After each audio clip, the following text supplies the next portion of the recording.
Welcome to We Are Hospitality, a podcast from the Rhode Island Hospitality Association, with your host, me, Bill Bartholomew.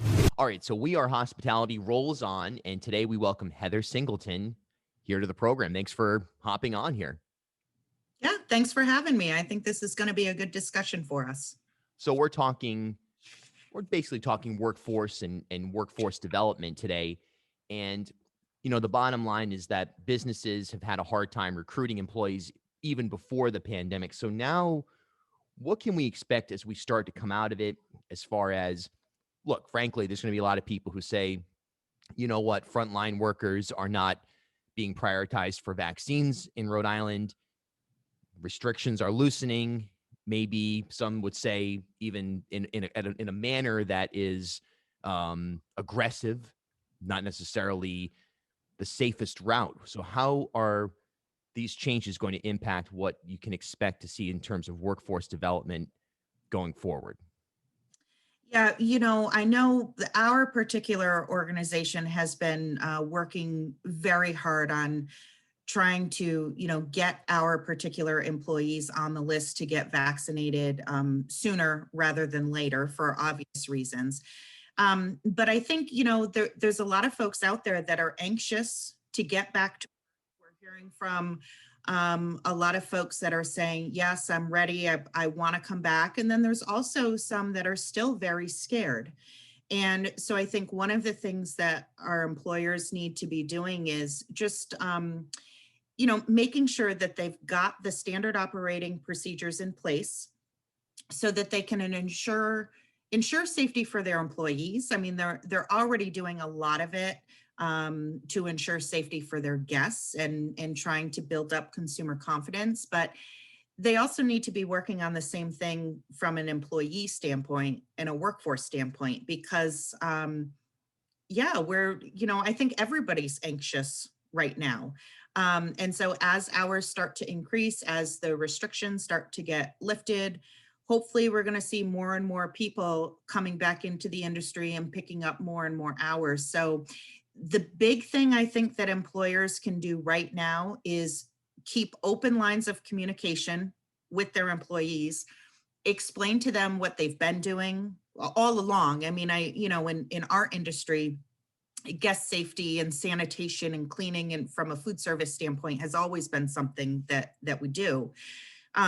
But open communication and transparency with the employees, I think, is going to go a very long way. And talking to employees about how they're feeling about it, to make sure that the employee and the employer are both on the same page with what's going to be expected. Yeah, and perfectly said there. And it's almost like, can you get up on stage at the vets yourself and just say that into the into the state so that the confusion is eased, that this is a two-way street, and people get that there's nervousness. It's not an unnatural thing, and businesses are by and large prepared to deal with that here in the state. It's not a one-way direction here. Yeah, you're right. I think and employees, they're in the thick of it as well. So I'm sure they've got tons of ideas and suggestions. And I think that's really what a lot of employees want anyway, is they want to be heard and they want to feel respected, and they want to know that they're giving back to their employer as well. So it definitely, as you said, it has to be a two-way street. For the business owners listening right now, what should they be doing to prepare for talent recruitment? That's a really great question. I think that, when this whole thing happened to us last March, it was just, okay, move into crisis mode. What are we going to do? How are we going to do it? I think what we've learned over the past year is that cross-training employees is critical. And it's a great opportunity, if you can kind of work through all the negative stuff that we've had to deal with and try to find the silver lining in everything, is that a lot of businesses and employees have figured out that they can rebuild new skills. They can cross-train, they can, the technology that's had to be, just kind of amped up and brought into our businesses is certainly a new skill set that a lot of people are learning about. So, I mean, I would suggest to the business owners, take a look at your current job descriptions, what needs to be dusted off, what needs to be updated, and make sure that they're pretty clear and concise again, so that employees know what's expected of them. But start looking at, again, I go back to your standard operating procedures, and a lot of business owners, I think, have been able to adjust pretty well. They've looked at different ways to streamline. They've looked at ways to become more productive, become more efficient. And so take a look at the positive changes that you've made within your business, and then identify how can that align to your job descriptions and the tasks that your employees are having to perform. And I think, again, the communication side of it, communicate that to the employees, make sure that you're ready to go. And I think that's going to attract some good talent. Why do you think it is that there's such high turnover in the hospitality industry? I actually get that question a lot, and I don't, personally, I don't see high turnover as being a negative thing. I think our industry is one of opportunity. And we always talk about how you can work in hospitality for a year or a career.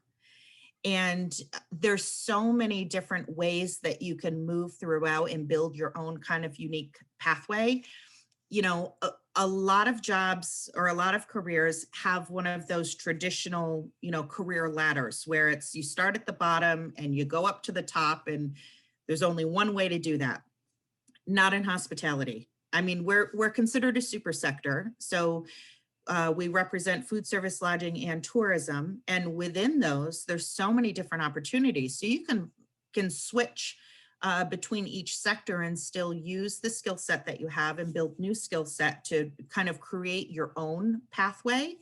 And I think because there's not a significant amount of barriers to be able to move up the ladder, we don't have, we're not an industry that requires a professional degree or a higher level, master's degree or a PhD to become successful, to own your own business. There's very, very few barriers there. So it's easy to move up.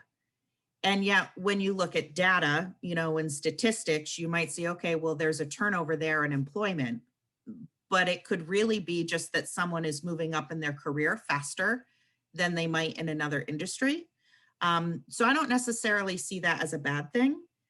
The other thing that I will say about this is, I remember I had a friend that a couple of years ago was going through a divorce, and the person is a tenured teacher, doing great with their career there, and found themselves in a position where they needed some extra cash to help cover the mortgage and the bills that were kind of piling on. And I remember them saying to me, thank God there's the restaurant industry is there for me, because I can pick up some hours as a bartender or a server on nights and on weekends, and I'm able to cover my bills, and I'm able to kind of, get myself to a position where I can move on from this. And I don't need to do it for a long time. It could be a short period of time. And so we have a lot of people, I mean, that's just one example, but there's a lot of people that are kind of in that scenario where they are working in our industry, but they're there for a particular part of time because they need it to support one of their other goals in their life. What about corporate culture? What can employers do to improve the corporate culture? Just focusing here on Rhode Island within the hospitality industry. Yeah, with corporate culture, it's not a checklist. And culture, building a positive corporate culture is something that you've got to focus on every day. You've got to nurture it, you've got to grow it, you've got to deliver on it each day. And it's difficult for someone to identify what those actual tools are because it's so intangible. It's not like you can hand over a checklist to someone and say, if you do these 5 things and this is how much it's going to cost you, all of a sudden within 48 hours, you're going to have a great corporate culture. It just doesn't work. Yeah. But as a matter of fact, where our team is developing some training sessions to help businesses improve their corporate culture, build on their corporate culture, and we're actually working on giving them real life examples and sort of tools and tips that are going to be able to help them do that. So I'm excited for that program, and it looks like we're going to launch it probably later this spring. Yeah, building positive corporate culture for optimum employee recruitment and retention. Pretty much the title is, just read that 50 times, you get the message. That's it. Yeah, that's what we're working on. Last question, do you feel we're in a good place right now here? Obviously, it's all unknown. The pandemic has been totally unknown, but do you feel like we're in a good place? It seems like a lot of the organizations, including yours, that have advocated on behalf of hospitality as an industry have gotten some compromises from the health department. But do you feel like we're in a good place looking a month, 2 months, 3 months down the line where we can continue this gradual reopening and be in a point where we're not moving too fast, but we're also not leaving businesses in a basically impossible situation? Yeah, to that point, Bill, I think that what I love about our industry is that we are just so resilient. We are filled with a bunch of different entrepreneurs and people that, really have a passion for the business that we're in and serving people. I think that it's going to be a balance though. And, so we've got like the public health side of things that we've got to pay attention to, and we can't certainly just go rogue and start opening up and have that become a negative effect on our communities and the residents in Rhode Island. So I think it's going to be a balance.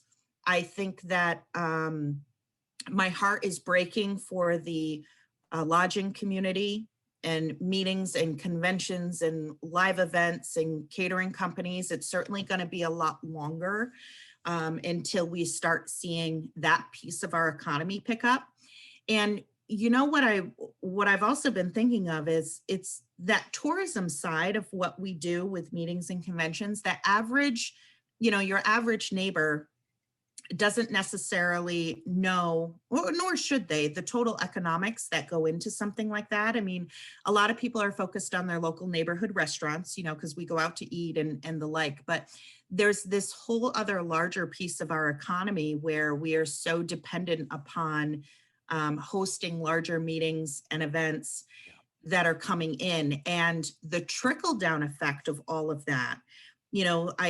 Commerce has, they do their economic impact studies every couple of years or so, and every single Rhode Island household without the tourism industry would have to pay, and it's just over $2,000 a year that they would have to pay in additional taxes without our industry. And so when you kind of put it down into that sense and say, look, it's going to affect your personal wallet, then I think people start to realize what a huge impact this is. We will come back. We've come back before. A lot of people, were worried about the airline industry after 9/11 and travel and all of that. And we recovered very well, and it will happen again. We will be okay.